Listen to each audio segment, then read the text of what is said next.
Recording in progress.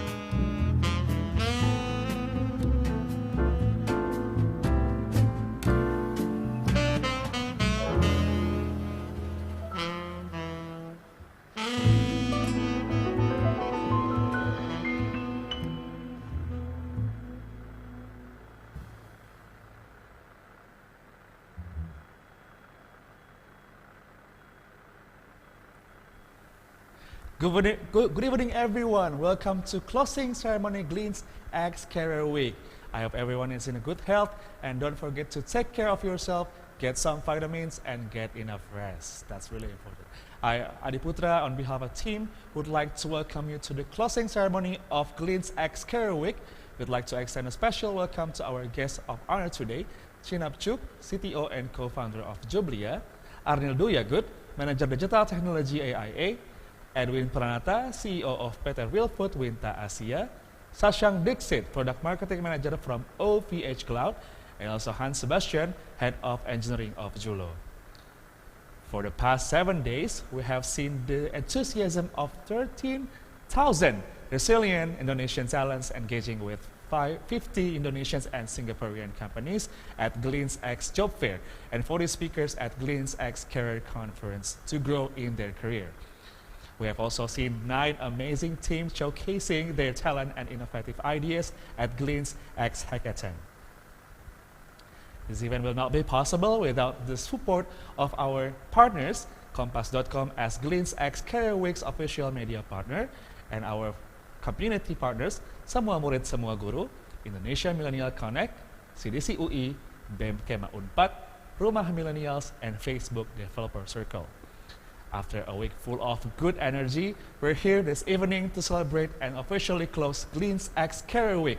On today's occasion, there will be a panel discussion with our honorable hackathon judges, hosted by Glints CTO and co-founder Ying Cong. And also, we will soon find out which teams are the winner for Glints X. Other than that, stay tuned for hackathon giveaway and Glints X giveaway to find out if you are a winner.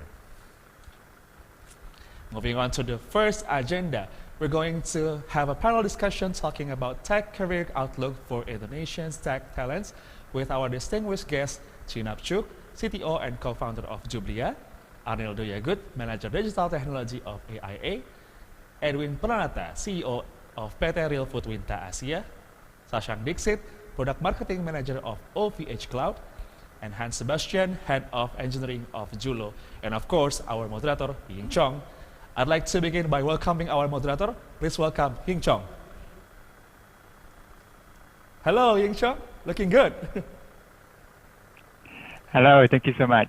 Yeah, I know you're ready. So, stage is yours. Cool. All right, good evening, everybody. Right, today we'd like to talk a little bit about hiring and managing, right, especially Indonesian talent. The reason why we want to talk about this is because every time I speak to other managers, other CTOs, other co-founders, the number one challenge they always face is hiring, right? It's always the most painful thing that they're trying to overcome, right? So we like to talk about hiring. What does it mean in this region, especially in Southeast Asia, where every region, every country is slightly different? Also, what does it look like from the other side of the table? For the candidates, for hiring managers, what are some common mistakes? What's the mentality of the hiring manager? So it'll be a very fascinating discussion. I'm looking forward to it. So looking forward to having the panelists come on board.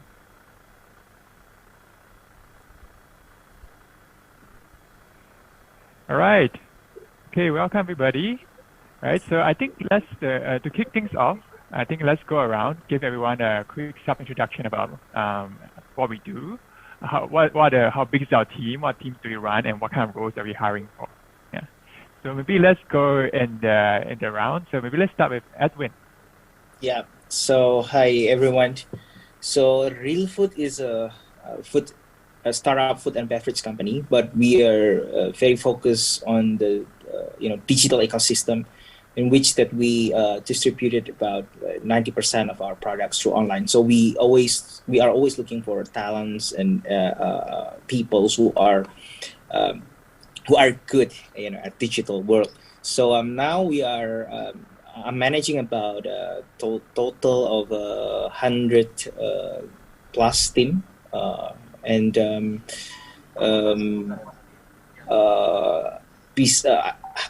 sorry, 100 plus team, and at a total of 350 people who are also working at the plant. So, and I think that's a little bit overview about our company. Got it. And I mean, what kind of roles do you mostly hire for, or your team hires for? We are actively looking for the digital marketing teams right now. Yeah, and expanding teams and in the e-commerce as well. Cool. Thank you so much, Edwin. All right, and moving on. How about Chinab? Would you like to give a self-intro? Yep, for sure. Hi guys, selamat malam semuanya. My name is Chinab, and I'm the CTO and co-founder of Jublia. We are an AI engagement hub for events. So basically, people attend various kind of B2B events, and we found the two main reasons to be contacts and content. So that's essentially what we do as a platform. We cater for handling the networking and content discovery for various events around the world. We're a small team. Our total team size is about 50. Our tech is based in Indonesia. We have a tech hub. It's much more cozier. It's about 20 people only. And we hire for Python engineers in the back end. On the front end, we're looking out for Angular and Vue. And we also hire for technical project managers. Cool. Thank you so much. And then moving on, Arnil. Oh, hi everyone. Yeah, I'm Arnil. I'm the Digital Technology Manager in AIA Singapore. AIA is like the one of the biggest insurance company here in Singapore, and our department is really involved in the digital transformation of AIA right now. So we're focused on developing systems that more or less related to digital transformations. We have a team in both Malaysia and Batam, Indonesia, but mostly our developers are in Indonesia. So mostly we are hiring for tech people, ranging from business analysts to developers in Node.js and Java in our back end, and in our front end, we're focusing on JS tech stack. Yeah, that's all for me. Thank you so much, Arnil. Right, and moving on, and then next in our sequence is Hans. Hello, can you hear me? Yes, we can. Okay, yes. Thanks for having me. My name is Hans, and I'm with Julo. I manage engineering at Julo. I used to build the backend, but now I manage the engineering team. We have about 35 people right now in the engineering team. FYI, Julo is a financial tech startup, and our mission is to provide virtual credit card for Indonesians in Indonesia. And we have a great team right now in Jakarta, Bandung, Vietnam, India. I'm trying to expand our Indonesian team, our local team here, looking for backend engineers, web front-end engineers, QA, lead software engineers, and engineering manager. In terms of tech stack, we're also primarily running on Python. Our front end is on React.js. And yeah, I'm looking for a lot of people right now. So I'm interested to talk to a lot of people. Thanks. Thank you so much, Hans. All right, and finally, for self-introduction, we have Shashank. Hey, hi everyone. My name is Shashank, and I'm based out of Singapore. I am the product marketing manager at OVH Cloud. So OVH Cloud is a European hyperscaler based out of France. We have more than 30 data centers across the globe, out of which 3 are in APAC. So I lead a team which is looking after the marketing efforts as well as the ecosystem efforts. So startup program, partner program, as well as the marketing efforts. That's what I head. And I'm really interested in what's going on here because we have a very interesting program called Startup Program. And anybody who's interested in knowing more about it, do reach out to us. We provide fundings, we provide resources to startups who are part of our program. And that will be a great opportunity for startups from Indonesia to be part of it. So looking forward to that. Great. Thank you so much, Shashank. And thank you so much all the panelists for this introduction. Right. So today, listening on to this panel discussion, we have quite a mix of both talent as well as hiring managers and employers themselves.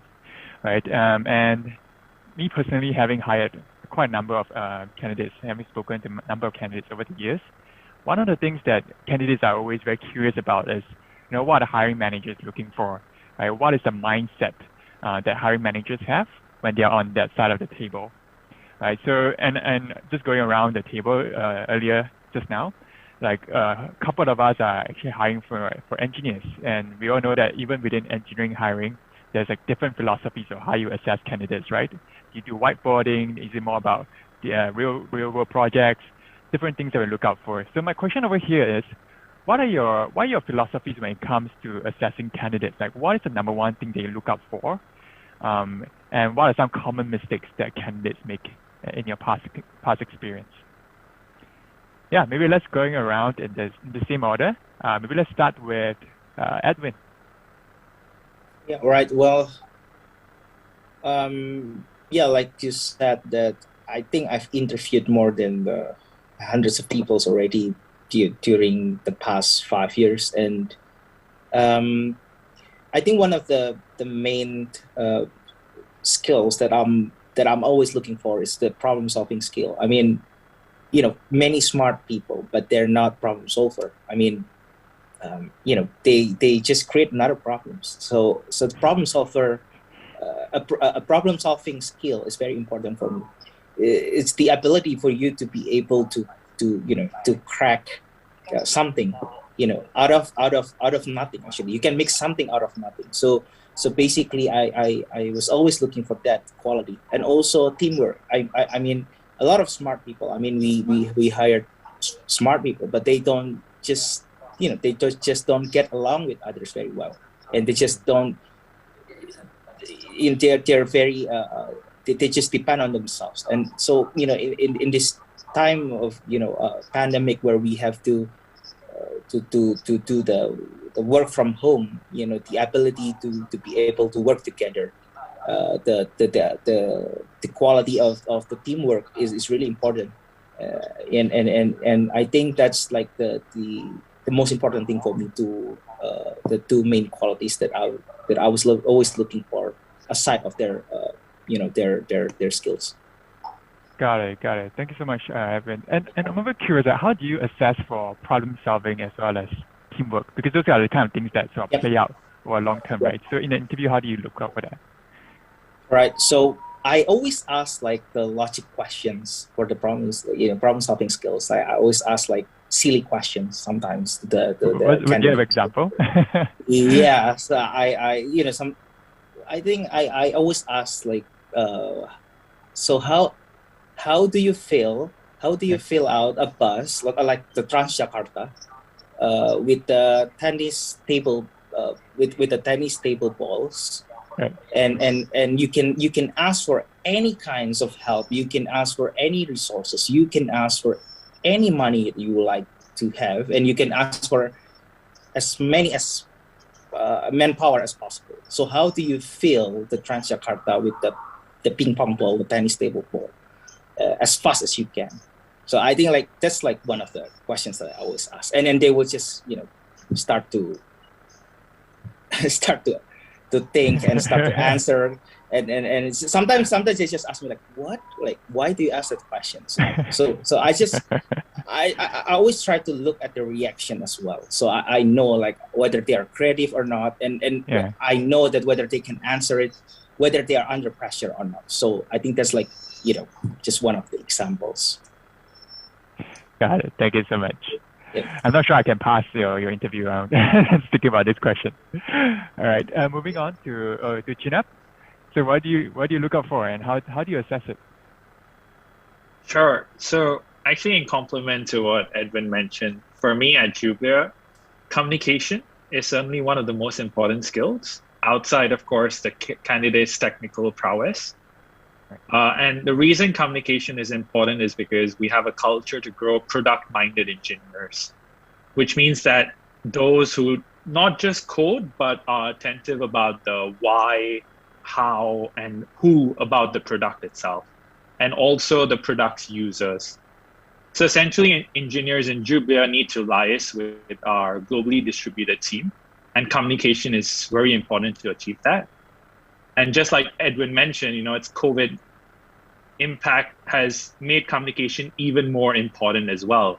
A lot of the skills which you would think previously when you're sitting next to each other may not be so relevant, but in a COVID impacted world, they become completely different as well.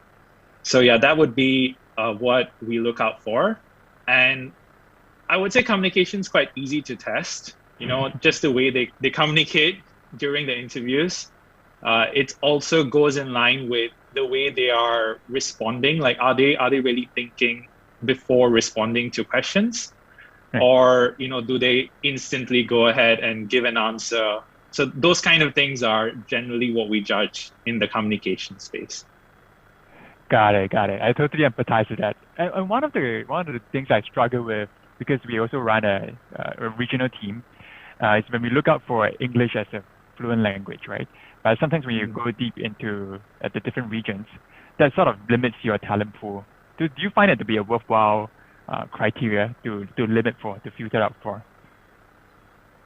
Definitely. So Glints knows that our number one priority is people who can speak English.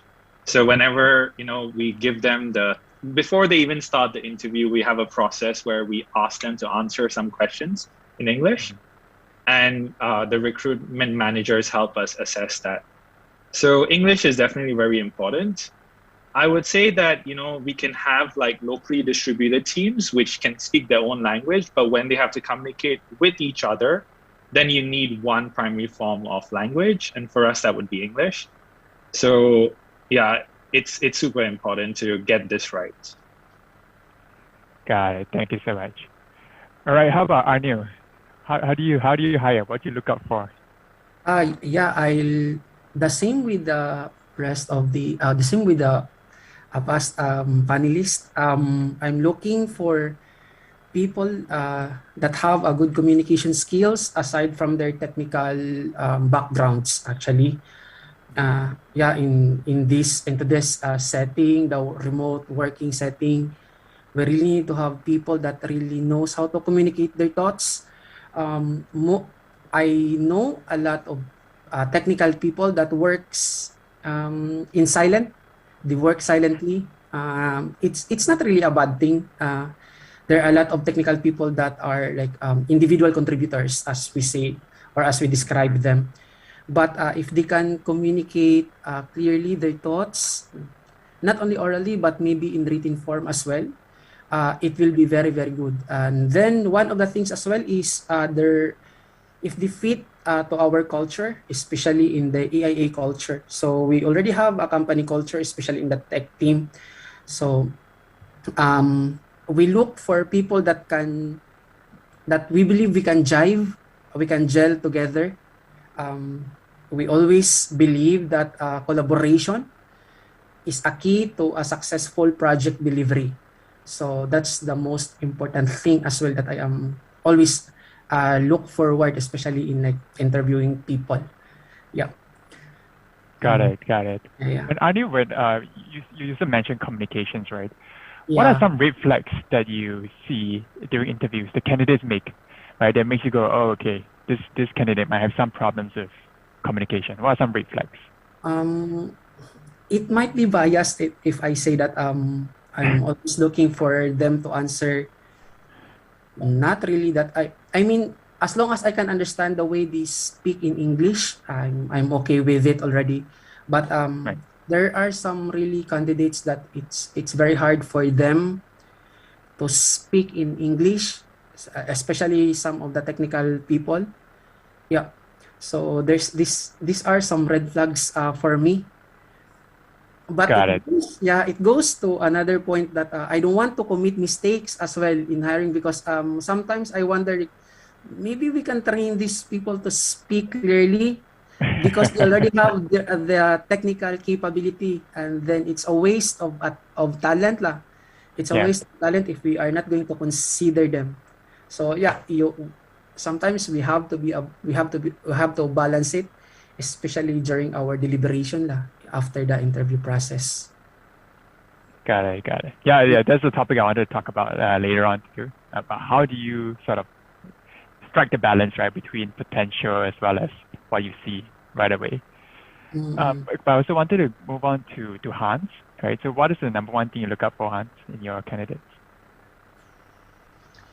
Yes, I think others have mentioned before, which are similar to what I look for: problem solving, communication, and technical skills. One thing I want to add is what I need usually in a small organization, in a startup like ours, is perhaps the self-drive or can-do attitude, being proactive, taking ownership of things, being confident to work on things with conviction. I think it's important. It's very hard to evaluate in an interview, but I do think it's important. Perhaps thinking independently, doing critical thinking independently is another one.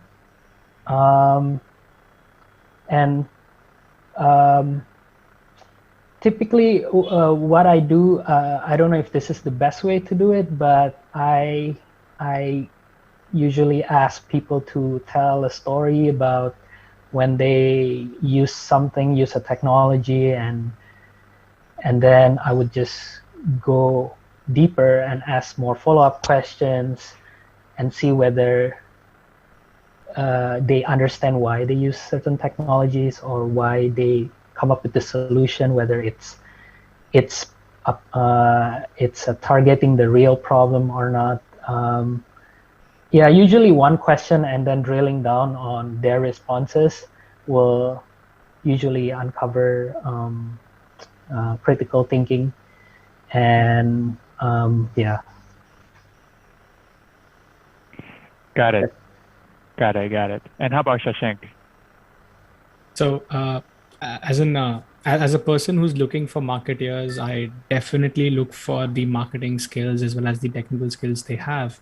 But apart from these hard skills, I think it's these soft skills which separate an average candidate from a great candidate. And as everybody has spoken about it, I think for me, critical thinking is really important in a candidate, and it helps me identify if the person is able to solve problems, is able to communicate clearly, and in the end, they're able to, for example, question assumptions, think of hypotheses, come up with creative ideas, and draw conclusions in the end. So I look for candidates who are able to solve and think critically. So that's really important for me. Got it. And it sounds like you are setting them. Do you set them like a project or like a problem to solve?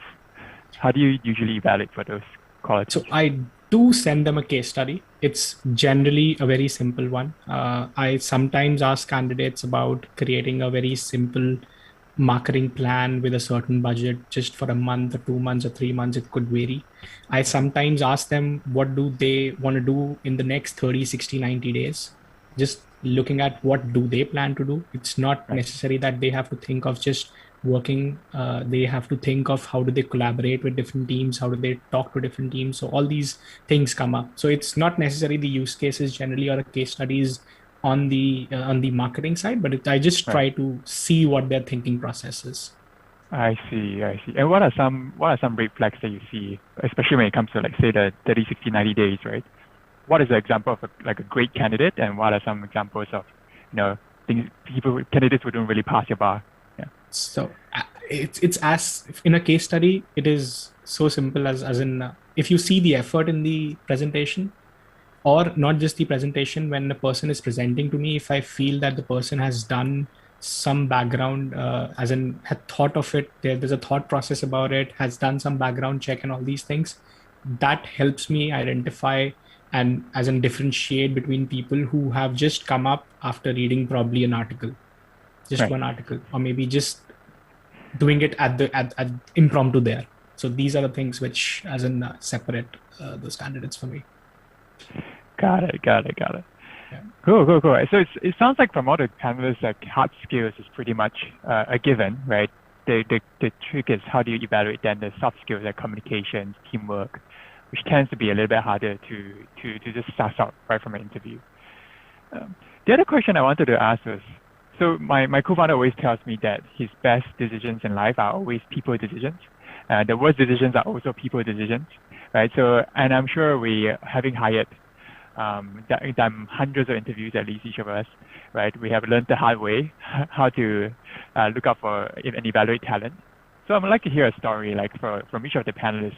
What was your biggest hiring mistake? What's the story there that caused you to change the way you either do interviews or evaluate talent?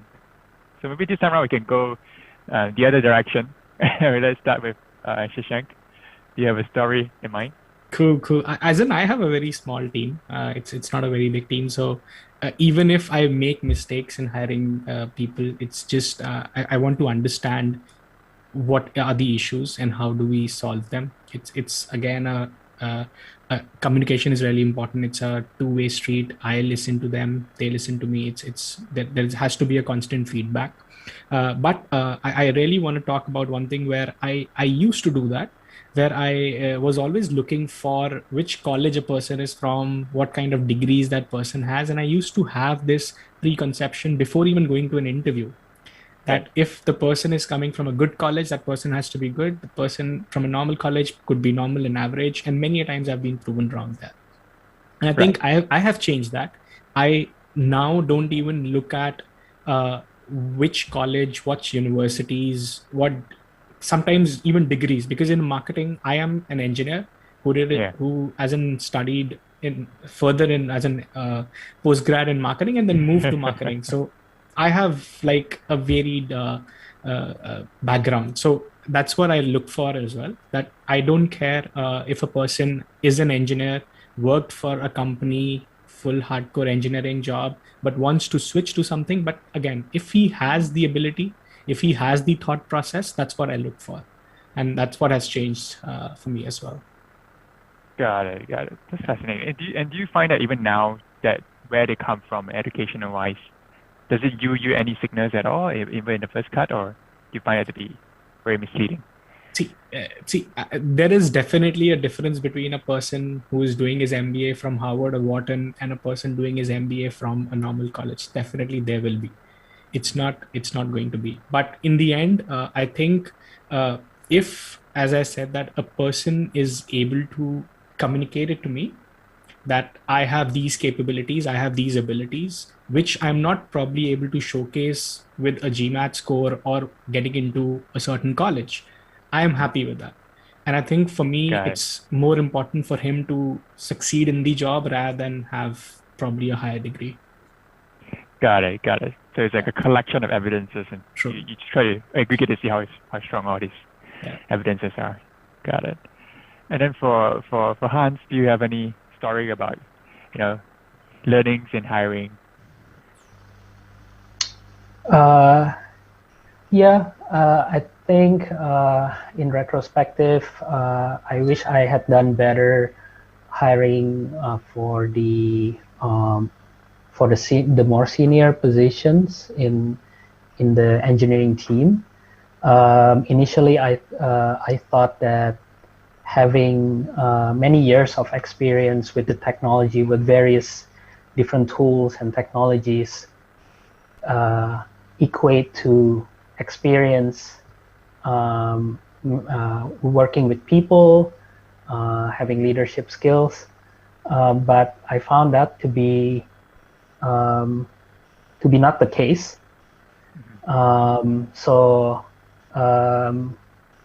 Usually I have to dig that more. It's not something that people usually display it on the CV. They do. Sometimes people do, and I'll verify during the interview as well. But I look out for stories from them on how they work with the team, or whether they have mentored people. And I think the mistakes that I initially made in the past was not asking enough of these questions. Right. And so sort of assume that people who have experience working with technology, many years of working technology, therefore they're good leaders. But I found that to be not always the case. Right. Yeah. So what are some of the clarifying questions that you would dig a little bit deeper nowadays?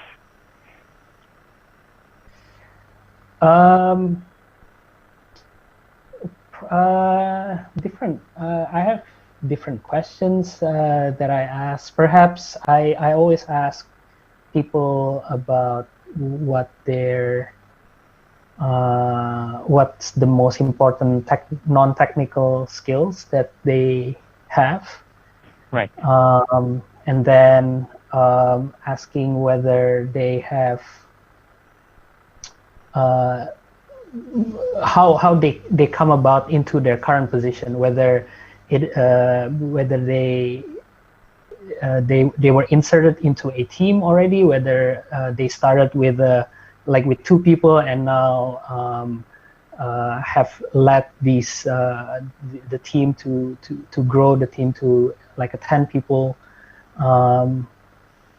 So maybe the story on how they get to their position, and how their current position is different from how they initially started.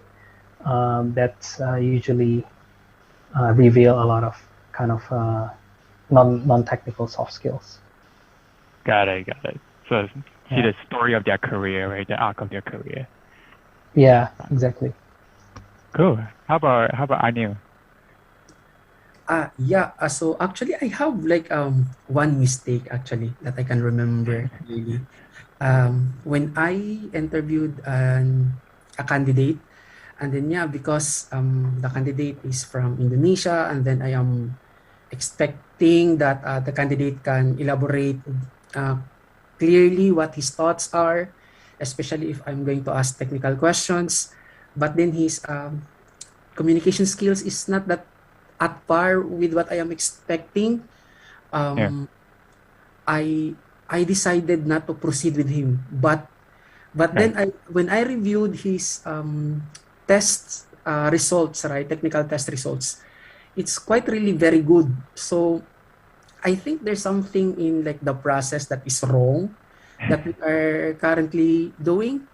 So what I did really is invite some other people from Indonesia, and I let them speak in their own language. Right. So that the candidate can really explain his thoughts. And then I asked that individual, my colleague, what are her thoughts are. And then she said, this guy is really good. But then this guy has a problem with how he communicates. So that's one thing that I can really remember. There is a bias in me that if the individual cannot explain his thoughts, he's not good. So I think that's really is a bias. Maybe he has just a difficulty on how he processes his thoughts are. But if you give him some task, if you give him the technical, if you give him the requirements, he can really implement it. Yeah. I see. Yeah. So that's one of the mistakes that I done previously that I always correct now. Yeah, don't focus up. So as long as he can explain in English, that's good. If he cannot explain, I'll ask other person to let him speak in the way the candidate's vernacular or the candidate's language lang, so that he can explain clearly. I see. Got it. I'm curious for this candidate. Do you eventually place him in a position where he doesn't have to communicate in English that often, or do you also like specifically develop his English? We are having a program so that our developers can enhance their communication skills. Once they're hired, we have a lot of guilds in our team, wherein the developers have a way to to present some technology that they like in English, and then we always support them to join the guilds. Yeah, actually. Got it. Mm-hmm. Thanks. And how about Chinab? How has your hiring evolved over the years? Yeah. Okay, so for me, I would have to say that hiring for the person and not for the role has been my biggest mistake. And I've probably committed a lot of times, and I maybe still do that as well. And I think the main reason is because sometimes when you do an interview, you're inclined to a certain person because maybe of his past company, or maybe, they bring in certain skill set which you feel are like super valuable. But although that may be true, those are really good skills, but they may not be a good fit to the role as well sometimes. So the analogy which I can draw is like fitting a round peg in a square hole, right? And if you're trying to do that for your hiring, you will eventually lead to issues in the future. You may have a really good candidate who cannot fulfill the role. Yeah. So we try to, I'm trying to get better at it. Definitely want to learn from the panel as well, if there's any, ways out of this. But essentially, this allows me as the CTO to focus on the role in a scalable manner, rather than just the person itself. And this helps in a lot of ways. Like, for example, if a person drops out, and, I'm sure that a lot of us face that. And if you're emotionally attached to a specific person, then we'll be like, oh shit, this is really bad. We have a pipeline of 50 tasks. Who's going to come and fulfill these things? And, we start to panic. Yeah. And if we do focus on the role rather than the person, I think that mindset would change. Right. Yeah. So that's really one of the biggest challenges, or the biggest hiring mistakes I've been making. Got it. And what are some common biases that you've caught yourself making in this particular aspect? Like, what are some things in the candidate's background that always makes you, oh wow, okay, this is a candidate I'm very attached to? I think all-rounded candidate would definitely tip the scales. Like, one who has good soft skills and technical skills. Yeah. But what is important is to go back to the job description itself and to know what you're looking for. So in Jublia, for example, we have team leads for different tech teams, and they come up with their job description of what they're looking for. And me doing the first interview, I need to really just cross-reference that candidate with that job description per se, rather than be biased to an amazing candidate who doesn't fit to that role. Got it. Definitely can empathize with that. How about you, Edwin? What are some mistakes that you have made in hiring? Yeah, I think I used to look at the candidates, educational background before, just like, right. Where did they come from, and what the GPA that they got, and things like that. So I think along the way, I realized that really doesn't have anything to do with the success of the potential success of a candidate, and I think I tried to find out what's the best indicator to find out the to predict the possibility of their success. So I think I really like the idea, the Angela Duckworth professor, if you have read the book about about grit. So I think grit is very important indicator, grit is perseverance and passion for very long term, right?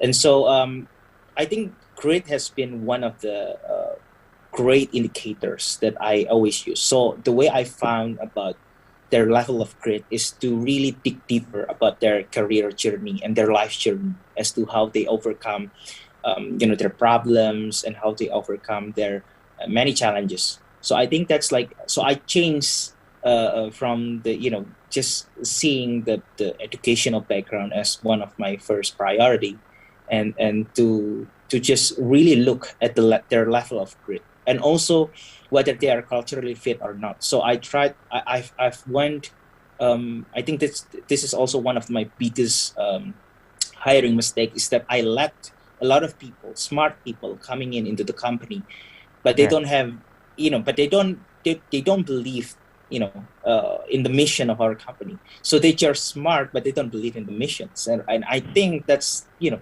kind of a virus, and that's just spread over and very fast and uncontrollable. And it's just sort of, destroying the cultures of the companies that we've been trying to build for many years. So I think that's also one of my biggest mistakes. So I think I will not let anyone who come into the company if they don't believe in the missions of our company.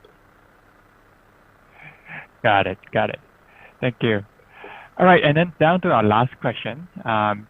So hiring is a combination of many different sub skills, right? But then there are some skills that is like 20% that accounts for 80% of the result of what makes a hiring manager effective, right? So I'm curious, for each of your perspective, what is the number one sub skill that you would teach a new hiring manager who's going to hire on your behalf? And are there any books or resources that you found to be very, very helpful for a new hiring manager? So for me, I can go first. So one book that really I found to be the best book on hiring was this book called Who, right? WHO. It was written by this consultancy who have helped companies hire thousands and thousands of candidates, and they just track data across many years. And they also track, after these candidates are hired, how did they perform for many years after that? I think that's one feedback loop that many hiring managers don't have the resources to close. So I think what Chinab mentioned, really coming up with a scorecard, being very clear what you're looking for, having a structure, having structured questions, having a structured scoring. I think those are the things that we wouldn't have introduced if I had not read that book. So that's the number one book that I recommend to a new hiring manager. So I'm curious for the rest of the hiring managers on this panelist. For a new hiring manager, what's the number one skill you would encourage him or her to pick up? Is there a book that you would recommend to? Yeah.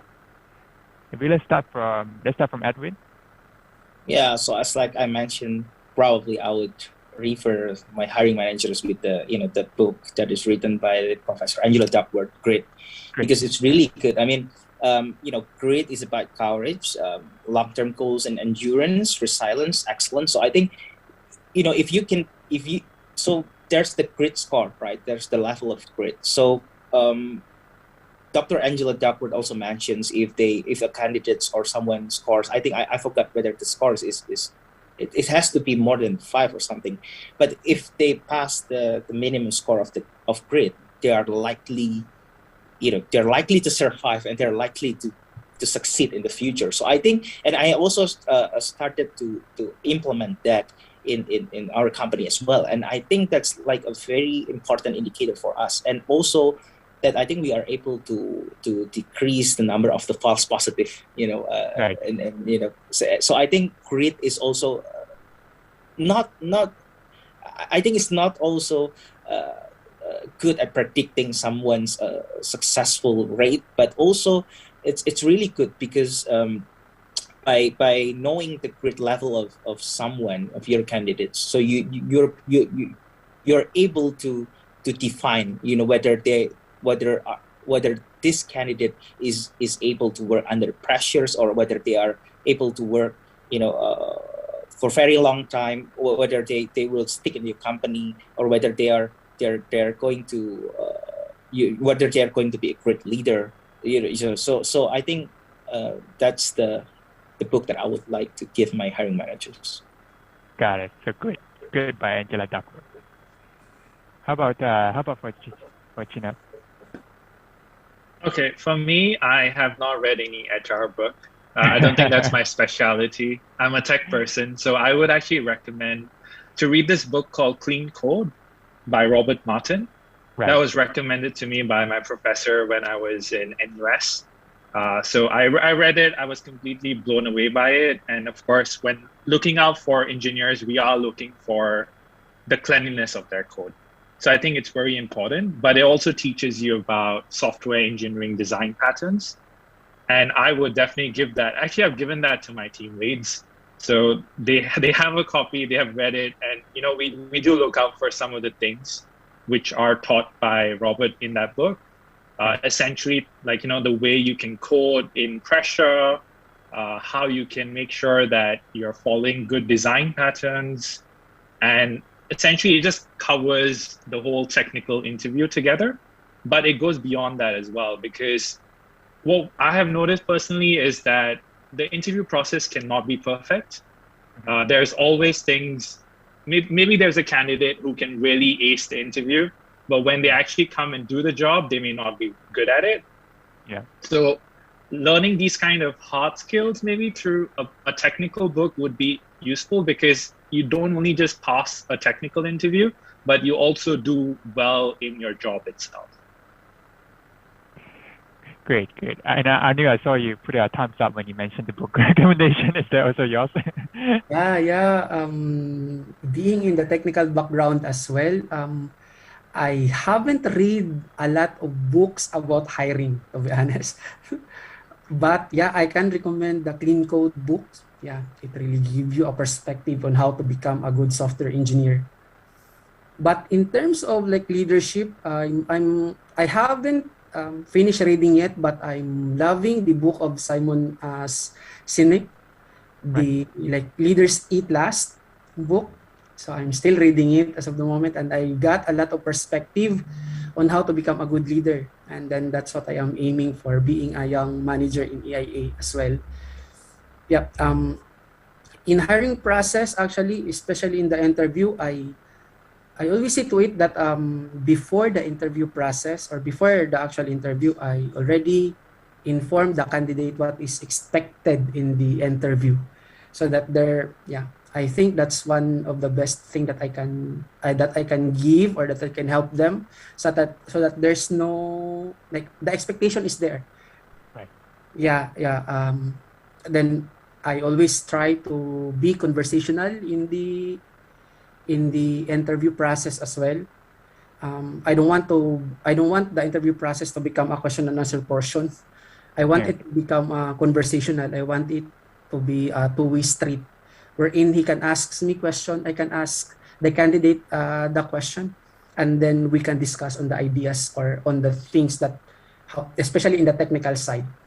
And if I can get that, feeling that I can connect to this person, I am quite confident with the decision that I am going to give in the hiring process, in the interview process, or in the hiring process. Got it. Right. So essentially, you're testing for their actual skills and communication skills instead of interviewing skills, right? Which is irrelevant for the job you want them to do. Mm. How about for Hans? What would you recommend for a new hiring manager?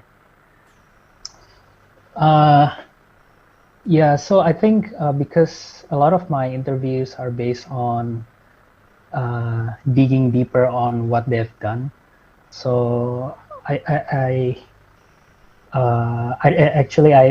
also don't have any books that I would recommend, but for a new hiring manager, I would recommend being a good listener during the interview, to be able to pick up on the points that they make and try to question or to verify the points, or to dig deeper, whether or not their people are spitting out keywords that we want to hear, or or they actually have they actually solve a problem and they understand the problem is, and they come up, they evaluated what are the different solutions and how they come about with the solution and how it how it turned out to be. I think those kind of questions are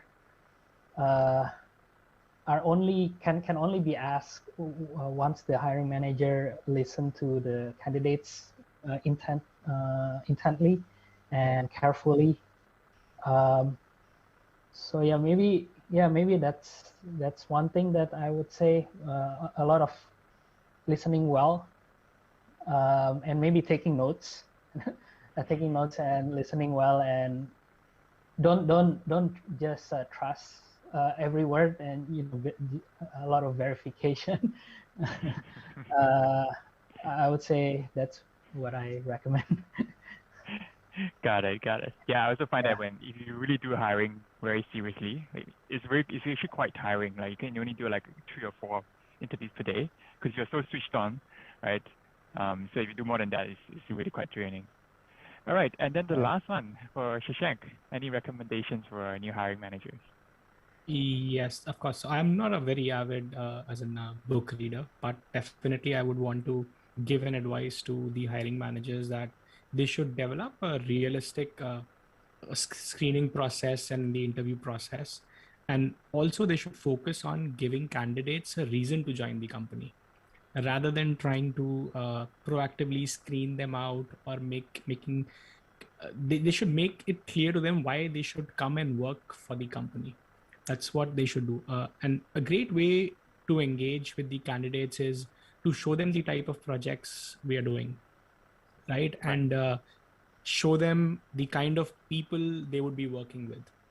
I think that will motivate not just the candidate, and you'll be able to find right people. They'll be able to see what kind of people they'll be working with, what kind of projects they would be doing. And I think that will really help them finding the right fit for the company as well. Cool. Yeah, I think that's a really great reminder. Like as a hiring manager, your job is not just to evaluate. Half of it is actually to sell. And I think actually for new hiring managers, that's the part that they tend to miss out. True. Okay, cool. Thank you so much, all the panelists, for pretty insightful, better start contributions. So that brings us to the end of the panel discussion. So hopefully this is insightful for both new hiring managers in the audience, existing hiring managers, as well as for the talent. Thank you so much. Awesome. Thank you. Thank you. Thank you. Thank you so much for 6 handsome guys on my screen. Shashank, Dixit, Chinab, Chugh, Arnil, Edwin, Hans, and also Ying Cong. Thank you so much for a very insightful discussion. I hope it will give us new insight about tech careers in Indonesia. And now it's time for the exciting moment, the award ceremony of Glints X Hackathon. All of the judges had already submitted the score, and I had a winner name on my hand. As a reminder, the team were judged based on these criteria: problem, feasibility, impact, and innovation. Before announcing the winners, let's take a look to the recap of the great innovation ideas from the top 9 Glints X Hackathon teams. Check this out. Skilled workers in rise. And this is the mental model. How do you help youth? Thirdly, we provide A platform that aims Job tips is quite unique. yang saat ini dilakukan secara offline. to make an impact in the world. What technology you are intending to use? How users would use your platform. So are you thinking of this to be a local solution? And how do you monetize your apps? That should be the focus of your application, something like that. Thank you for the video, and let's give a big round of applause to all hackathon participants for their dedication and hard work to create and deliver the. Wow. Okay, so now let's find out which teams win the Glints X Hackathon. The third place winner will get 5 million rupiahs, the second place winner will get 20 million rupiahs, and the first place winner will get 30 million rupiahs. Wow, very attractive prizes, isn't it? And Is everyone ready? Okay, we're still waiting for the announcement. I have already the name of the winner on my hand.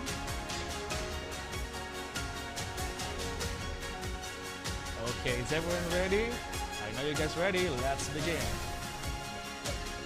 So the team who win the third place of the hackathon and gets 5 million rupees is... Congratulations, Team Con! Thank you so much for your contribution. We hope the idea will bring something meaningful for us, and once again, congratulations. Now, we're going to move to announce the second place winner. Team who will bring home 20 million rupees. Who is it? The winner is Sea Level. Congratulations.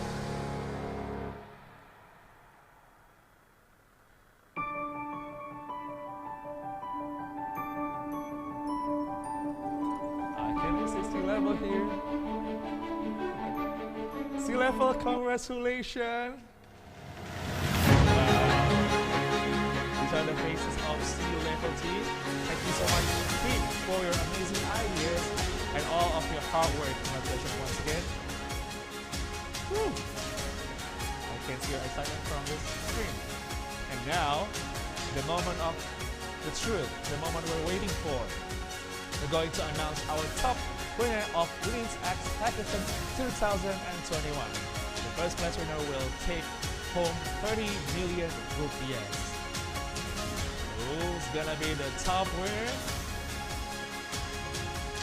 Okay, congratulations, Sun in Tech! Woo! Congratulations, Sun in Tech! Thank you so much for your valuable contribution. Great job, team. Once again, congratulations. And we hope the idea will create impactful change for our nation, of course. For all the winners, our team will contact you via email for prize redemption.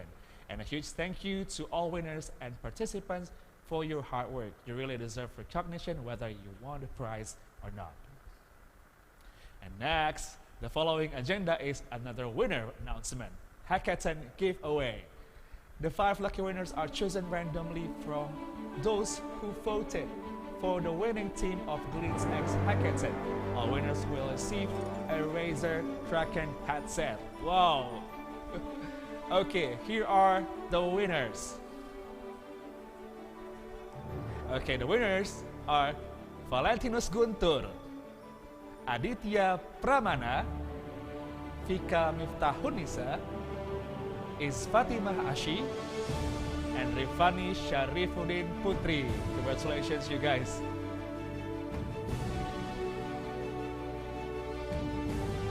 Congratulations, everyone. Thank you so much for your participation. Our team will contact you by email for prize redemption. And now, next we're going to move to another giveaway. So much giveaway here, right? Glints X giveaway. The 3 winners are the most engaging participants of Glints X Career Week and claim the top 3 position in the leaderboard. First winner will get an Asus monitor LED gaming. The second winner will receive a 1X premium quality gaming chair, and the third winner will receive a Razer Kraken headset. Yep. Okay, so the first winner is Dwiki Destian Susilo. Congratulations. And the second winner is Erlina Fabiola. And the third winner is Krishna Ditama. Wow. Congratulations, winner. Thank you so much for your participants in Glints X Career Week. Our team will contact you by email for prize redemption. And now we have come near to end of the session. I would like to invite Ying Cong, CTO and co-founder of Glints, to give the closing remarks. Please join us again. Ying Cong, stage is yours.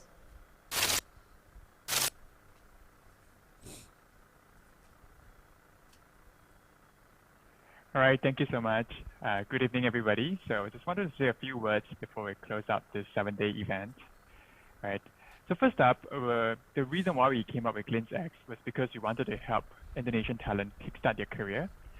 Two of the biggest challenges they always face is their network, as well as knowing different employers. So one of the things that we wanted to help them do was to link them up with employers from around the region, which they might not have access to usually. And the second is to give them access to industry experts, right, which is tough for them to get access to, especially early on in their careers. So some numbers for this event, it actually wildly exceeded our expectations. So first up, we hosted over 13,000 participants, above our initial target of 10,000. And over these 7 days, we have 115,000 views and counting across the 40 career conference sections. And we also received more than 8,400 job applications and counting for 500 job openings. So on the opening day, Minister Uno spoke about the increasing rate of digitalization of the Indonesian economy and the key role that Glints could play in that process. Right? He also touched on the need for Indonesia to increase its digital competitiveness ranking by innovation, adaptation, and collaboration. And then in the opening panel that we had, they also raised some valid concerns around the demand and supply gap for tech talent in Indonesia, the challenges in connecting them with employees from around the region, giving them access to different opportunities that are actually pretty borderless in this current era, and also the importance of talent training programs, incubators, and boot camps to help nurture and grow these talents. Right, so the support that we received while planning Glints X was extremely encouraging from our different partners, from both the public and private sector. Right, so they came together to show that they really do support this mission to grow the Indonesian talent scene. And I think this speaks to the heart of the message that Minister Uno shared about the need for cross-industry collaboration. So I'd like to take this chance to express my profound gratitude to everyone who has helped to turn Glints X into a reality. And just some final words about, I think, the overall trend I see in the tech industry. Right, the size of the tech industry regionally in Southeast Asia is set to quadruple in the next couple of years. And definitely, we already see it. Demand is far outweighing supply. Right, Indonesian Tech Talent will have the opportunity to meet this demand with a couple of variety of initiatives that have been introduced by the government and large organizations. So Glints, with the aim of being Southeast Asia's leading talent platform, we offer a range of talent-centric solutions. Right, so they include Talent Hub, Talent Hunt, Expert Class, Glints Academy. Right, they are meant to address the entire life cycle of someone who's developing along their careers. And many of the products that we currently offer come from speaking to customers and understanding their needs. So before I wrap up, I'd like to take this opportunity to also announce the upcoming launch of Glints Feed. It's a new product that we launched that allows users to consume and create career-related content, as well as interact with content created by others. Because we fundamentally believe that just looking for a job, that's just a very small sliver of the entire career development process. Even way before that, right, we found out that even up to 2 years before that, you really have to start building your network around that. So in conclusion, I'm happy to say that Glints X, which was held over the past 7 days, has been a resounding success. I'd like to very sincerely thank all our partners and event attendees who supported and placed their trust in us, and as well as the enthusiasm that was displayed by the numerous talent and organizations who have joined us. I think this reaffirmed our commitment to bringing exciting job opportunities as well as countless upskilling avenues to the market. Right, so this marquee event is the first of its kind, and Glints as a company, we look forward to return next year, bigger and better. Thank you, everybody.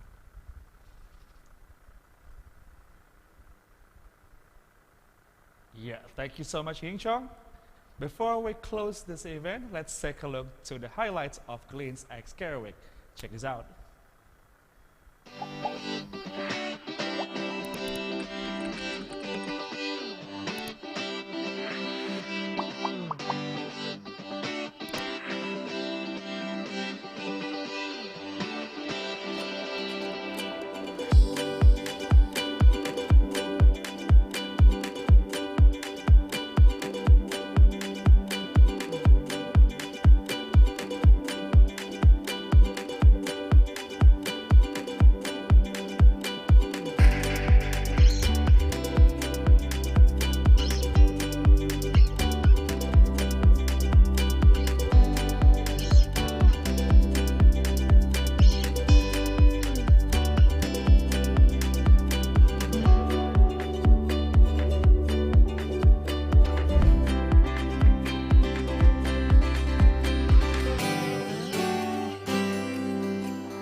has been an intensive 7 days career week.